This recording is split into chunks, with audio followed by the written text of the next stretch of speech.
이승만의 하야 성명.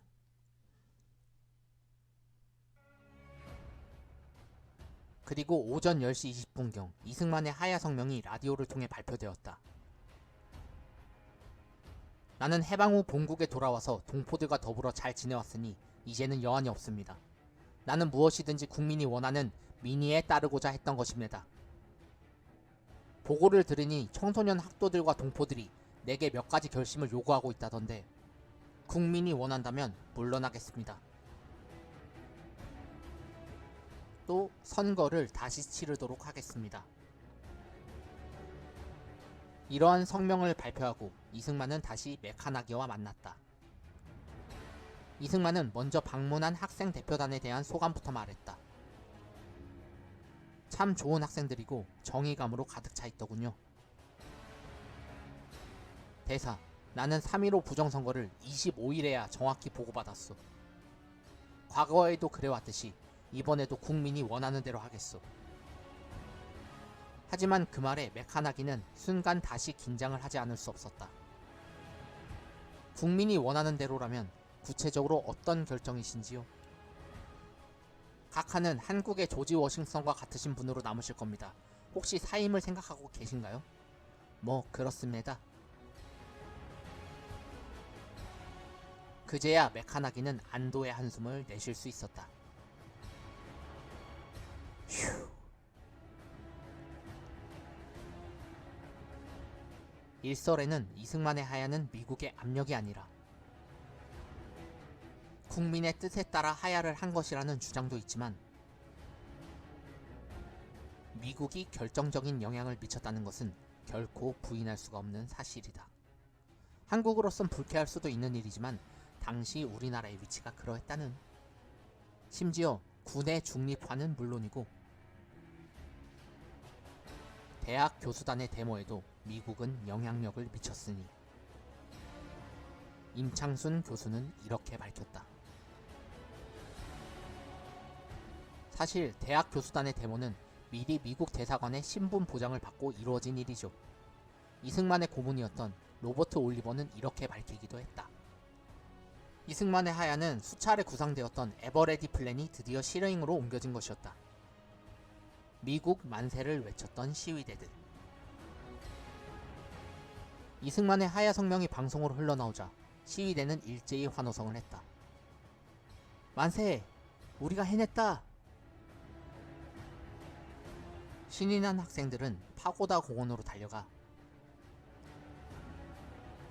이승만 동상을 파괴하더니 부서진 동상을 새끼줄로 묶고 길거리로 끌고 다녔다.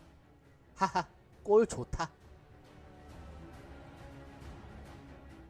특히 4.19에 이어 제2의 대규모 시위를 논의하고자 한양대에 모였던 27개 대학의 학생 대표들도 일제히 안도의 한숨을 내쉴 수 있었다. 휴, 더 이상 피를 볼 일이 없게 됐네. 이어서 학생들은 이렇게 뜻을 모았다. 그렇다면 이제는 시내 질서를 수습하는데 우리 대학생들이 앞장섭시다. 그렇게 의기를 투합한 대학생들은 도심지로 나와 행진을 하는 한편 민권은 승리했다. 질서를 지킵시다. 빗자루를 들고 나와 직접 거리를 청소하기도 했다. 하지만 억압이 풀리면 증오가 폭발하기 마련이다. 그날 저녁 시위 학생들은 서대문에 있는 이기붕 집을 완전히 파괴하더니 이기붕의 자동차 위에 올라탄 시민들의 사진이다. 집안의 온갖 사치품과 귀중품들을 끌어내어 불태워버렸던 것이다. 불태워지는 이기붕의 가재도구들의 사진이다. 그런데 그 가재도구 더미 속에서 대형 성조기를 발견하고는 마침 취재 중이던 미국 기자에게 건네주었다. 당시 이승만 동상이 길거리로 끌려다닐 때에도 메가더 동상엔 화환이 걸려 있었다. 한국의 자유는 메가더 장군께서 주신 것인데 그걸 독재 정권이 망가뜨린 것이다. 결국 4.19 혁명 속에서도 미국은 한국인들에게 고마운 은인이었던 것이다. 특히 메카나기 미국 대사가 아침에 경무대를 향할 때 시위 군중들의 환영은 대단했다. 그가 경무대를 나올 때에는 시위 군중들은 일제히 미국 만세! 메카나기 만세! 를 부르는 동시에 그의 차를 따라 미국 대사관까지 행진하기도 했다. 메카나기 역시 이날은 무척이나 행복한 날이었으니 얼마나 좋았으면 밤새도록 피아노 앞에 앉아 베토벤의 소나타 F 단조를 신나게 치면서 즐거워했다고 한다. 이승만의 하야는 원래 계획이 아니었다. 역설적이게도 이승만의 하야 소식은 12년간 이승만 정권을 통틀어 국민들에게 가장 큰 기쁨이었다. 한때 여당지로 정부에 충성을 다 바쳤던 조선일보는 내가 언제 그랬다는 듯 4.19를 계기로 반 이승만 노선으로 갈아타더니 이승만의 하야 성명일에는 이런 기사까지 썼다. 만세, 또 만세, 이겼구나, 우리들 이겼구나, 민권이 이겼구나. 학생들이 일어났고 싸워줬고 피 흘리고 승리했다. 대학생 고등학생 만세. 하늘을 두고 맹세해도 좋다. 독재는 어디서나 정령 무너지느니라. 그리고 다음날 4월 27일에는 이승만의 공식적인 하야 성명이 있었다. 하지만 그는 떠나는 순간까지 사태에 대한 반성은커녕 언급조차 하지 않았다. 나 이승만은 국회의 결의를 존중하여 대통령직을 사임한다. 앞으로 국민의 한 사람으로서 여생을 국가와 민족을 위하여 바치고자 하는 바이다.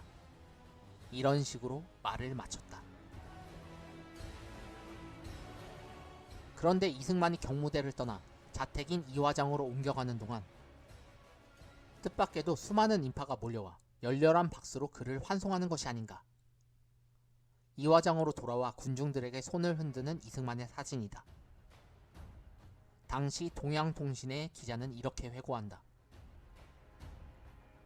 엊그제까지만 해도 독재자라고 매도하며 하야를 요구하던 시민들이건만 이제는 불쌍하고 애처롭다며 경의를 표하고 있으니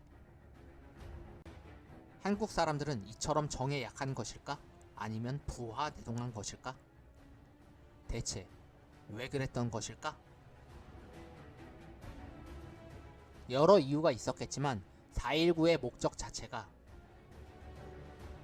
이승만 하야에 있지 않았다는 점도 크게 작용했을 것이다. 이화장 벽에 붙여진 만수무강을 비는 벽보의 사진이다. 4.19 직후 서울의 주요 대학생을 상대로 실시한 여론조사 결과는 이렇다. 왜 데모에 참가했습니까? 라는 질문에 85%가 이렇게 말했다. 자유당이 싫어서요. 반면에 11%만이 이렇게 말했다. 이승만 대통령이 싫어서요. 4.19가 일어난 주요 이유를 들라는 질문에 응답자들은 이런 순서로 말했다.